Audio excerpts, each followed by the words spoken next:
Hi, welcome back. Nice to have you guys here at another one of our Partnership Realties classes here.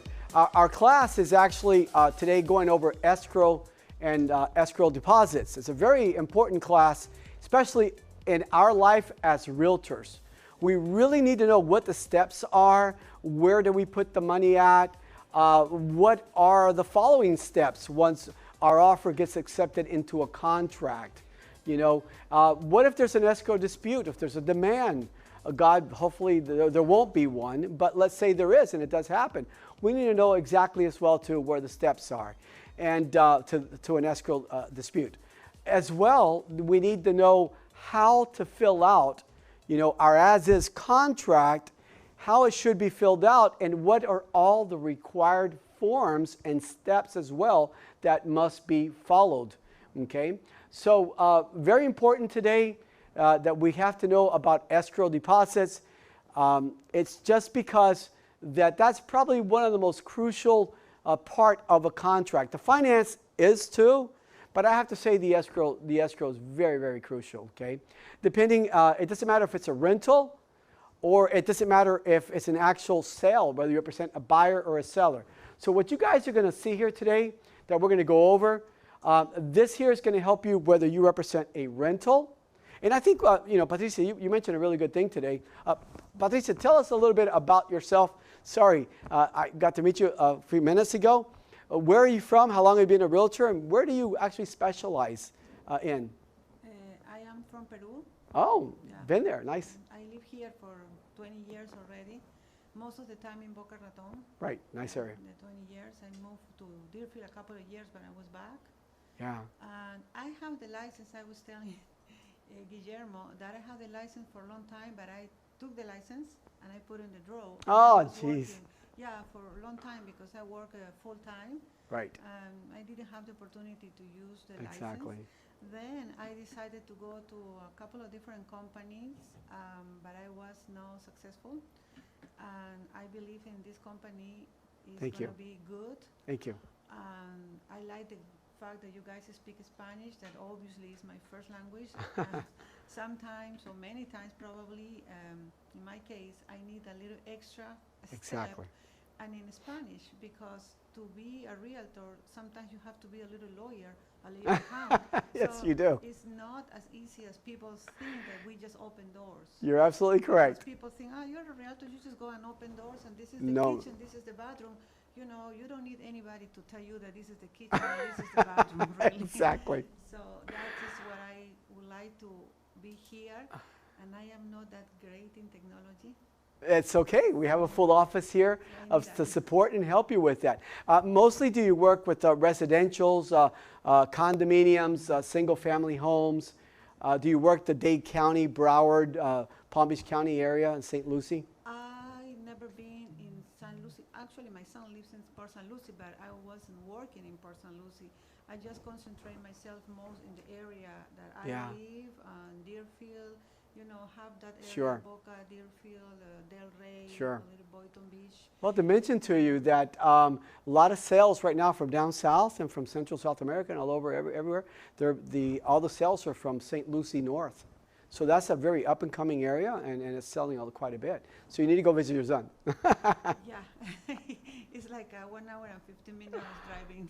Yeah. When this Saturday or Sunday is good. Good for you. The week is some days like today, it was a lot of traffic. Exactly. It surprised me because even with COVID-19, it was a lot of traffic when I yes, was it is. here. It's a very popular area and up and growing. You mentioned something as well too about escrow deposits that we were just talking about it right before the class. Escrow deposits can only go into a Florida escrow account. Okay, it cannot go. Let's say you're representing a tenant, as Patricia and I were talking. Let's say you're representing a tenant, and a management company or a landlord will ask you to put the money into their account. Definitely don't do that. You guys have to put it into what's called a Florida escrow account. Any Florida escrow account. It could be an attorney's account, it could be a real estate agency's account, it could be a title company's account. And you get what's called an escrow confirmation letter, and you show them the escrow confirmation, and you guys are fine with that. So, but you never put it into a management company, or you don't put it into a a landlord. Definitely don't do that. Okay, so let's go into here. We're going to go over a lot of the steps right now that we just need to know about it, and then I'm going to show you guys the practice right after it. So, you know, as Patricia mentioned, we just don't open doors as realtors. We truly don't. I mean, we need to know a little bit about financing. Oh, better said, how about a lot about financing? That's the exact word, a lot about financing. Real estate laws, contract laws, being a little bit of an attorney.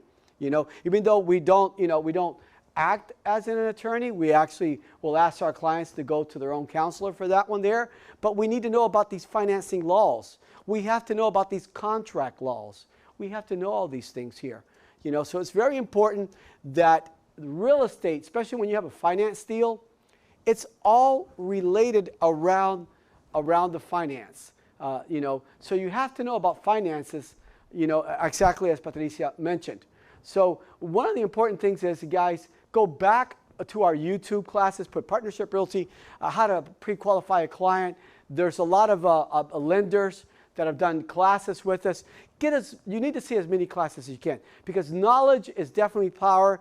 And the more knowledge that you guys have, the more that you can actually help our community, your clients. And we are here for one thing and one thing only.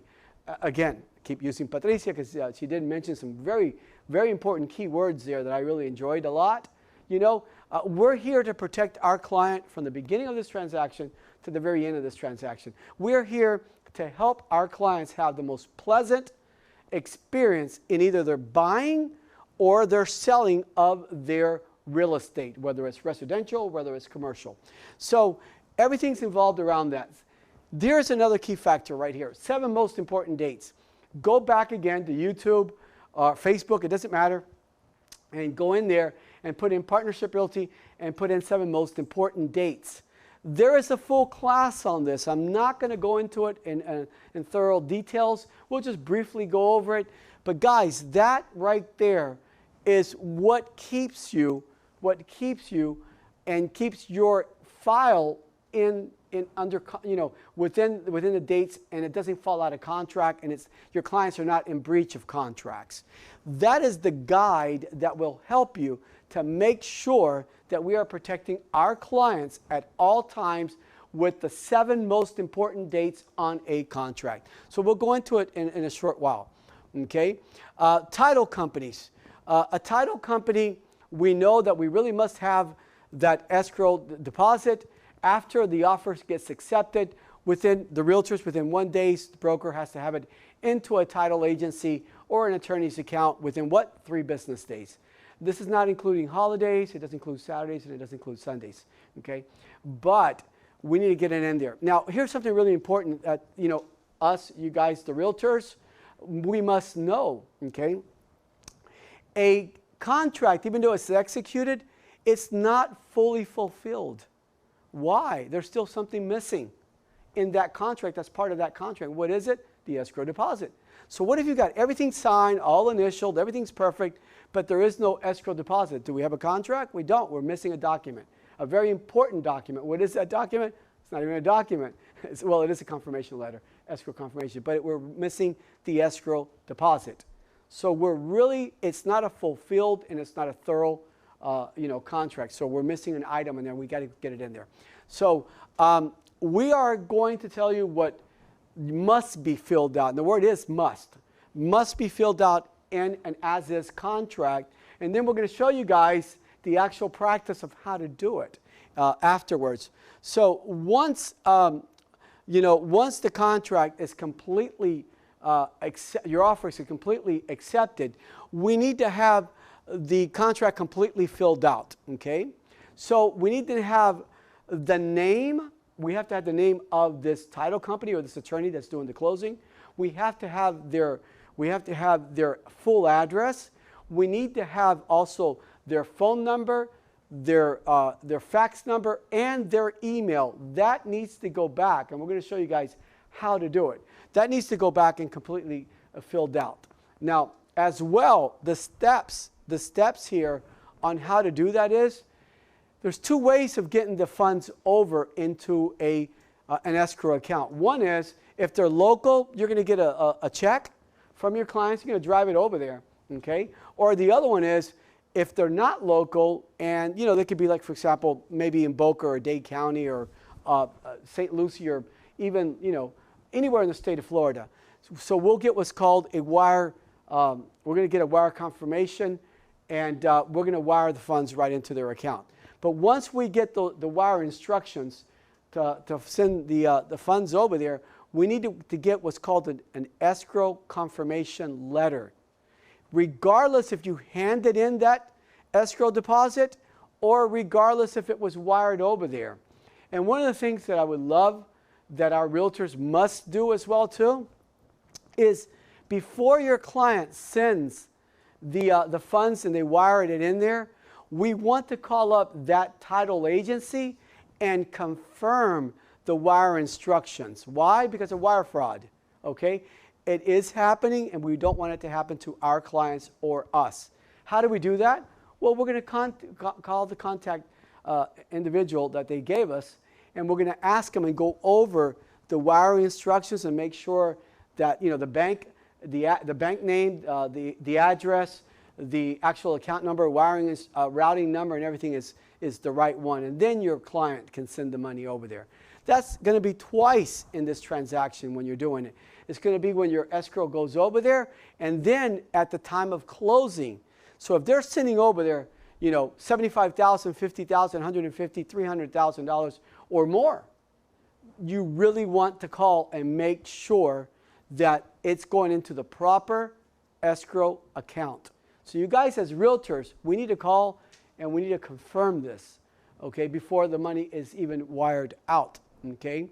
So all of this as well too that I just showed you here needs to be inside your folder. When you turn the file in that you closed it, we're excited, we closed the file. All of this, all of the above there must be inside of your your closed transaction, okay? So once the offer is accepted again, we're going to have to find out that closing agency's information. What is it? We need to know the company name. And how are we going to get this? Via email. Now, what do you do with an email? For us realtors that are really fancy on computers, we can take a screenshot and save that email, okay? Or print it out and just put it inside our folder. Print out the email and put it inside our folder. Because inside that email is going to be the company, the title company's or the attorney's complete name, their address, again, their office number, their fax number, their email, and we want a contact person. Who do we contact over there? Okay, so again, on the title company, once we get that information, we're going to go back and we're going to fill out all of this in your as-is contract that has to be filled out. Okay, the funds really must be deposited into there immediately. Immediately means get it in there ASAP. Why? Because we really are missing an important part of this executed contract. So let's say that your client doesn't get the funds over. Sorry, that came out totally wrong. What if you've got the executed contract, okay, and you keep requesting what is the title company's or the title agency's information, and the listing agency, let's say we represent the buyer, and the listing agency doesn't reach back to us in a timely manner. Well, at least we have a dialogue. We've got a pattern that we've been requesting it. What could happen? Another better offer can come in. A much greater better offer. Okay? You guys don't have a fully filled out and fully executed contract. Why? Because the money is missing. So it's no big deal. Come to partnership title and escrow, and you're going to come here and deposit the money into partnership title and escrow's escrow account. And then what are you going to do? You're going to get an escrow confirmation and you're going to send it to all parties. Who is all parties? Listing agency, mortgage company, and your buyer. Okay? So we're going to send it to all of them, and now we have a thorough a thorough and filled out contract. So if an offer comes in after that, well, kind of too late, okay, because you have a fully executed. So you see how important it is to get it in there on a very timely manner? And a timely manner, again, means what? Within 3 business days. And the business days means, excluding holidays, Saturdays, and Sundays. But me, on the other hand, I want to try to get it in there ASAP. Now, what if there's an escrow dispute? And the money is being held, the escrow deposit is being held by a real estate agency. If the funds are being held by a real estate agency, you guys have to contact Division of Real Estate, which will contact FREC within 15 days and let them know that there's a demand going on.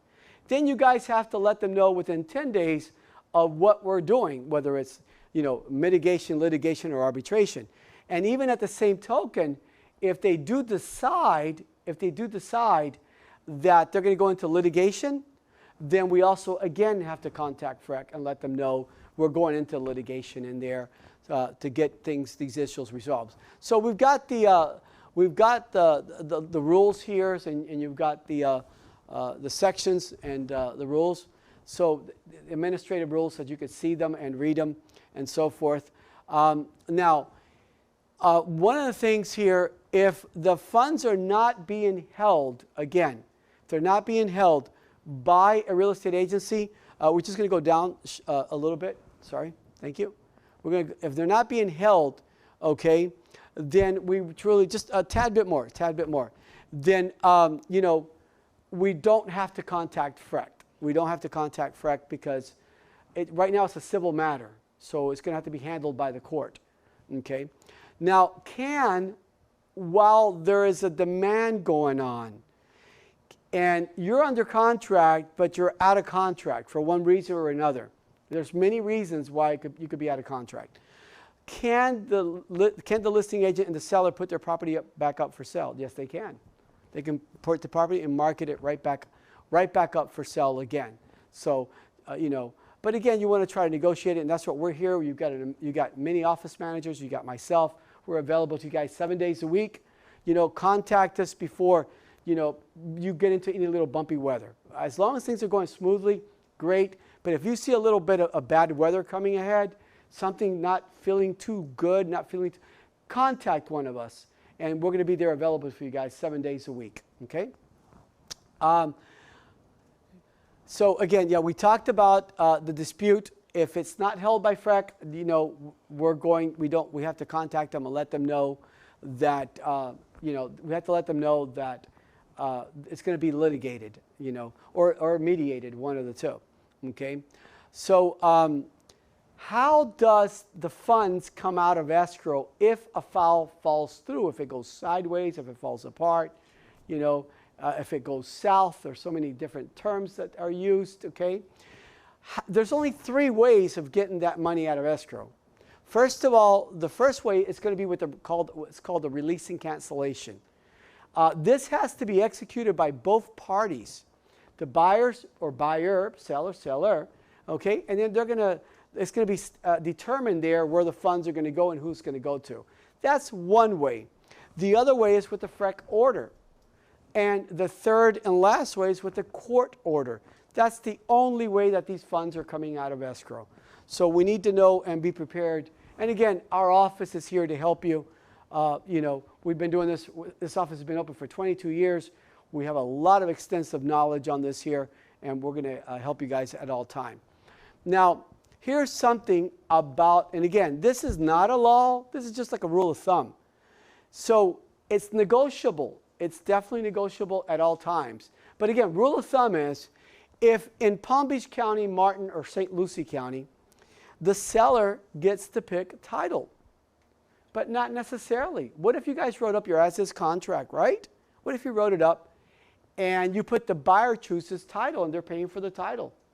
Okay, so they're paying for the title policy, they're paying for the title, so they get to choose the title, but it has to be stated in the actual contract itself. But again, rule of thumb is, if we do it just by the normal practice, the seller picks the title agency. Now, what happens if we are working out of Broward or we're selling out of Broward or Dade County? Well, buyer picks there. And again, guys, it's not a law. It's just like a rule of thumb. It's just a practice. But can it be switched around? Absolutely. If we're in Dade County, we're in Broward County, right? We can put down that, for example, we represent the seller. The seller is going to choose title. And again, here is partnership title and escrow. So you've got Nikki's here in Palm Beach County, Nikki's phone number, her email, and the office address. But what if we're closing somewhere down south, Broward, Dade, anywhere in Broward or Dade, okay? You've got Sarai's contact information there. So we showed you guys here a lot of the basic steps. Now what I'd like to do is just show you guys the actual practice, okay? So the first thing that we're going to do is we're going to write and submit an offer, but we're really not going to go into the full outline of how to fill out an as-is contract. How can you guys the ones that don't know how to fill out an as-is contract, how can you find out and learn? Well, what you need to do is go in again to Partnership Realty and put out how to fill out an as-is contract. It's going to be completely detailed from the beginning all the way to the very end there. So, but we're not going to do it because today we're only going to go over what? Escrows. Okay? The portion of the escrow. That's all we're going to do today. Something as well too, when you guys go to Facebook, hit like on Facebook because any upcoming classes, notifications, you guys are going to get notified of what's coming up. And if you go into YouTube, hit subscribe and you're going to be updated on everything that we have got coming up as well too. So we're going to go into our MLS, then we're going to go into our Form Simplicity, and we are at the home page of Form Simplicity. So we want to create a package. So we're going to come here to Form Packages and open that up. Here is something that I have to mention to you guys that you guys have to do on your free time. And even if you don't have free time, try to find free time. You need to find the tools, okay, and the technology that we've got here for you guys to be able to use it. You have to go into every single one of these. Those are all folders for different practices of sales of real estate or rentals, commercial. It just truly doesn't matter. Everything is there to, to selling a HUD home, which is a foreclosure home by the government, to selling an REO, to selling vacant land, to referrals, to your logos. I mean, everything is there. You guys really need to take the time and just open up every single one of those folders and get familiarized with where are your tools to work with. Because you never know when you're going to have a commercial lease, a commercial sale, a commercial listing, when you're going to have a foreign national, a vacant land, you're going to have a buyer, a listing. So you never know, but you need to be prepared on where it's at, okay? So today, we're going to start out with the 7 most important dates. Remember that when we started this class, I told you guys below the most important thing of knowing about the financial, knowing about the financial part of a transaction is the 7 most important dates. And if you see it, I have it as the first one. Why? Because it's important. So let's open up this first one, and we're going to open it up. Now, I'm not going to go into it thoroughly. I'm just going to go through it briefly. This document has to be inside your file. And I love using that word has, right? I'm going to strike it. Must be inside your file. Because this is what keeps your file in compliance. And it keeps it within the contract dates so your client and the transaction doesn't fall out of contract. And when they fall out of contract, are they in breach of contract? Yes, they are.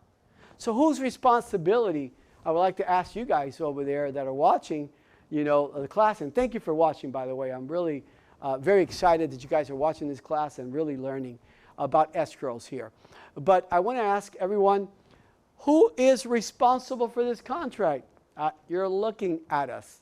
I said us, not me. Us, the realtor. We're the ones that are responsible to making sure that our client is never out of contract, okay? That we're within contract. And again, when you guys feel a little bumpy weather coming, not when it's raining or something like that. I'm talking about that the file is just running smoothly, and then you see it starts to get a little, you don't feel comfortable. Who are you going to contact? Me. How? Well, you can call me. If I don't answer, text me. That's the best way. Don't leave me voicemails. I really don't listen to them.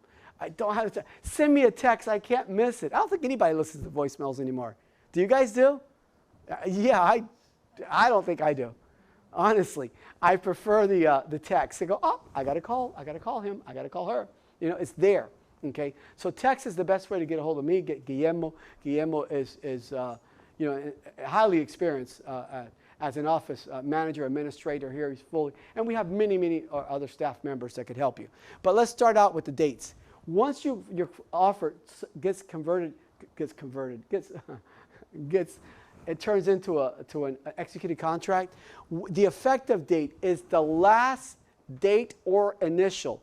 Anytime there's a change, there's an initial required, right? Guess what goes right next below besides that initial? A date. A date.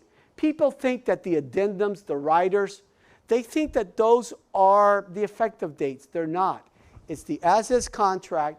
So the last initial with that date is called the effective date. Where does it go? We're going to fill it up right there. Okay? Bylaws. If we're selling something in an HOA, a condominium, any type of development that there are rules and regulations, there are bylaws, we need to get those within 3 business days. We need to get them over to our clients. And we need to have confirmation as well too. So again, the date goes filled out. If you could just highlight it, not highlight it, but just point it out right there. No, next one down, bylaws right there. So those dates are there. So you remember that old saying, out of sight, out of mind? Remember that? Well, it's true. If you don't have this in front of you, guess what? You could be out of contract. So if it's out of sight, it's out of mind. But if these dates are right there in the front of your file, then it's not out of sight, it's not out of mind, and you guys we're doing our jobs correctly, as Patricia mentioned. Okay? So the inspection date, we need to put that down too. If it's a 10-day, 7-day inspection or 15-day inspection, we're going to put that down. HOA application. When do we put in the HOA application? Well, we need to put it in a timely manner. Let's do that the day after the inspection. Why not the day prior? Well, what happens if your buyers or buyer doesn't, just for some reason doesn't feel comfortable with the property? Why would you make them go through the expense of paying for an application fee, a background check and all that, when they're not going to buy the property? So you'll want to have that complete application with all the required documents, everything ready to go, to be turned in the day after that our buyer has approved, this sale to continue going on. Okay? Now the next one is the CTC or loan commitment, which is also known as a loan approval. Okay? Very important. Oh my God. You guys have to do see our classes and about, pre-qualifications, about finance laws. It's there. This one there. As you guys see, I have it highlighted in yellow and red. You think it's important? Oh boy, yes it is. It's very important. Okay. So closing dates. Put that. You also put the date down there. Now that's an exciting day. That's a day that we all should be very happy and so forth. And the last one is what's really going to motivate you to be on top of all these dates. I guess number 7 really is mostly for you guys to know what your commission is. And imagine having 3 or 4 or 8 or 10 of these documents filled out closing, we're in June right now, the month of July. Pretty exciting. I think that this motivates you. Number 7 motivates you to be on top of all these dates, right? Because if you fall out of these dates, what happens? You're not going to make it to number 7. And our goal is to make it to number 7. And then again, any comments that you guys want to put in there. But we do have a very nice class. Look it up, Partnership Realty 7 Most Important Dates. And we go into this into really details. We just went over it briefly today. So now let's go in. We're going to create a package, but we created one already for the class previously. I'm still having problems with talking. So let's come here and go to active. We created one here where we're going to submit an offer. Now we're not going to fill out the complete as-is contract, because you could do that, watch that on one of our previous classes that we've done. So we're going to come here to, no, that's the wrong one. Go back to active. And we're going to come here to, we put down the property address that we're going to be submitting. And then again, this is just an example for our class. This is our office address, 1663 South Congress. Now we're going to open up the as-is contract right here. So when you open it up, and I want you guys to know this, that everything, single line is numbered, okay? And the good thing about this is that you guys can call me up, and you can send me this, and I can see this, and we can go over to it, and we'll go line for line. But anything that you see starred, now do you guys think that our, Florida Realtors thinks it's important? It must be filled out? That's why that star is there. It is important, and it must be filled out. So we're going to come down here, and we're not going to completely fill it out. We're just going to go into the part of the escrow. So the first part that we're going to do in here is we're going to put a sales price on number 26, and we're going to put in there $350,000. Then we're going to go to number 27, and we're going to put in there that we're putting an initial escrow deposit of $2,000. So now we're going to go to number 29, and you see the second box. I want you guys to check that box. This is going to be, once they accept our offer, within 3 business days, but truly the key word was when? Immediately. Remember? We talked about it. Immediately, we're going to get this right over into the title agency, or we're going to get it over into that attorney's escrow account. But what I want you guys to do on number 32 is just put TBA right now, to be announced.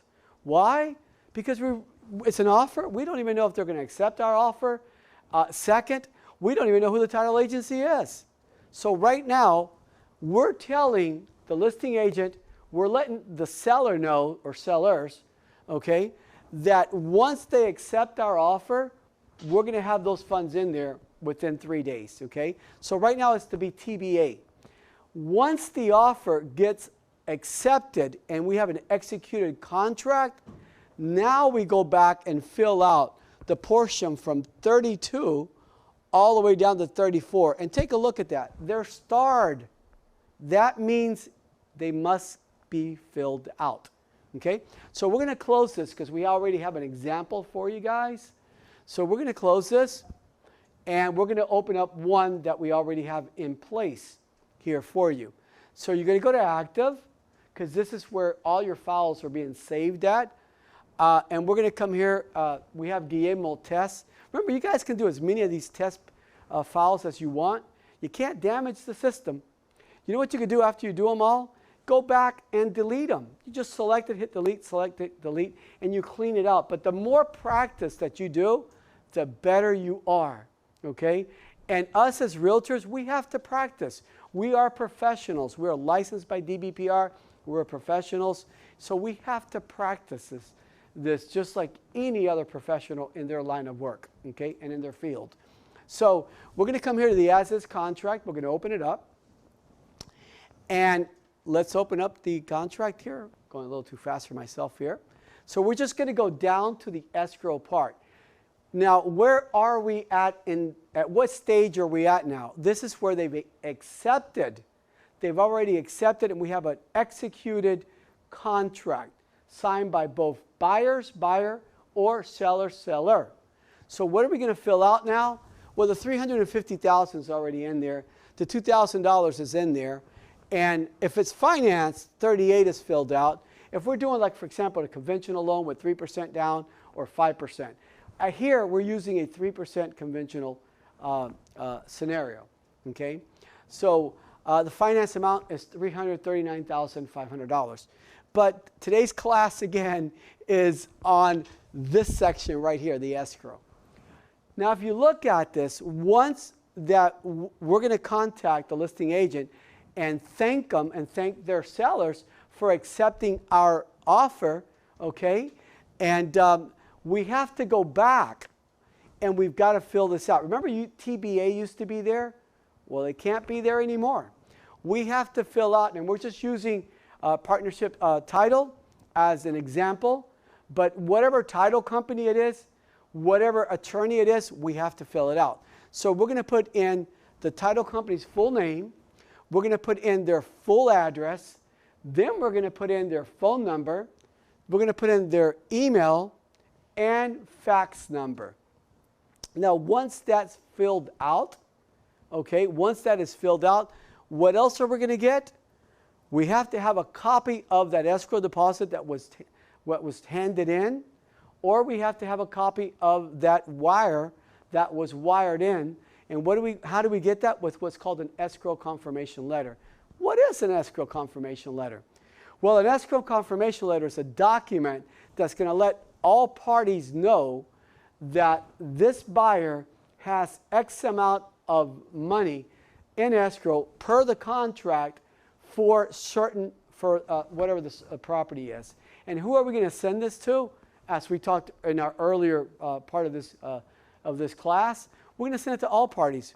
If we represent the buyer, we're going to send it to the listing agency. We're going to send it to our client. We're going to send it to the mortgage company if it's financed, okay? And we have to have confirmation that we did send it as well too. So this is what you go back, and this is how it's supposed to look when it is thoroughly filled out. So again, all of these items that we talked about previously must be in there, and this portion here must be done. And please remember, I don't mean to repeat myself, but it is very important with the wire fraud that you guys, when you get the wiring instructions twice, you're going to look into this and you're going to contact the attorney, or you're going to contact whoever the processors are for the title company, the attorney, or so forth, and you're going to contact them. You're going to find out that the bank name is correct, the address, the account number, and the routing. And then you're going to tell your client, yep, go ahead and send the $2,000 in. And then they're going to send you a confirmation. And one of the simplest things, if your client does not have, a scanner, or they don't have a way to get it to you, have them bring it over to the office or hand it over to you, or they can take a snapshot of it with your cell phone. Geez, these are copiers. These things are copiers. Take a snapshot, you email it to yourself, and it's inside your folder. You have the wire confirmation that it came in, and it's inside your folder and inside your file that it should be in there. So I think we went over everything, the most important steps right now that you guys have to follow, that you must know and you must do. This is a very brief class, a very short class, a very important class, by the way, too. So I want to thank you guys again for being here with us. Again, on Facebook, hit like. On YouTube, hit subscribe, so you'll see all the upcoming classes that are coming. Once again, thank you. I'm Ismael Alvarez. Very glad to be with you guys once again. Have a great one. Okay.